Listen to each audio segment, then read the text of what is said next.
Hey everyone, praise the Lord. ఎలా ఉన్నారు?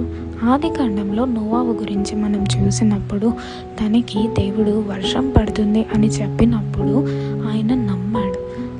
అది ఎందుకు అద్భుత కార్యం అంటారా? అప్పటి వరకు అసలు భూమి మీద వర్షం అంటే ఎవ్వరికీ తెలియదు, ఎప్పుడూ వర్షం పడలేదు.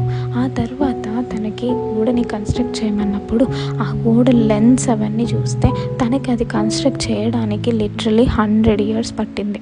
ఆ తర్వాత యానిమల్స్ కోసం ఫుడ్ ప్రిపేర్ చేసి ఆ యానిమల్స్ అన్నిటినీ కూడా జతలుగా ఆ ఓడలోకి పంపించడానికి, ఆ తర్వాత మొత్తం బయటికి రావడానికి, అదంతా ఒక సూపర్ న్యాచురల్ ప్రాసెస్. ఇవన్నీ దేవుడు చెప్పిన మాట వెంటనే అది బయటికి రాలేదు. తను నమ్మాడు. లిటరలీ 100 years వరకు పేషెన్స్గా అలా ఎవరు ఏమన్నా కూడా పట్టించుకోకుండా దేవుడు చెప్పిన మాటను లిటరలీ అలా ప్రూవ్ చేసి అలా చేస్తూ వచ్చాడు. ఆ 100 yearsలో ఒకవేళ మనం ఉంటే గనక ఏంటి అసలు ఈయన ఎంత త్యాగస్థంతో మాట్లాడుతున్నాడు, ఇవన్నీ జరుగుతాయా అని చెప్పి అనుకునే వాళ్ళమేమో. అండ్ ఈవెన్ కొన్నిసార్లు వాళ్ళ ఫ్యామిలీ మెంబర్స్, తన వైఫ్, పిల్లలు కూడా సనుక్కున్నారేమో గొనుక్కున్నారేమో మనకు తెలియదు. బట్ నోవాహు దేవుడి దృష్టిలో ఆయన మీద దయ కలిగిందంట దేవుడికి. అండ్ తను ఆయన చెప్పిన ప్రతిదీ నమ్మి ఎగ్జాక్ట్గా దాన్ని ఇంప్లిమెంట్ చేశాడు.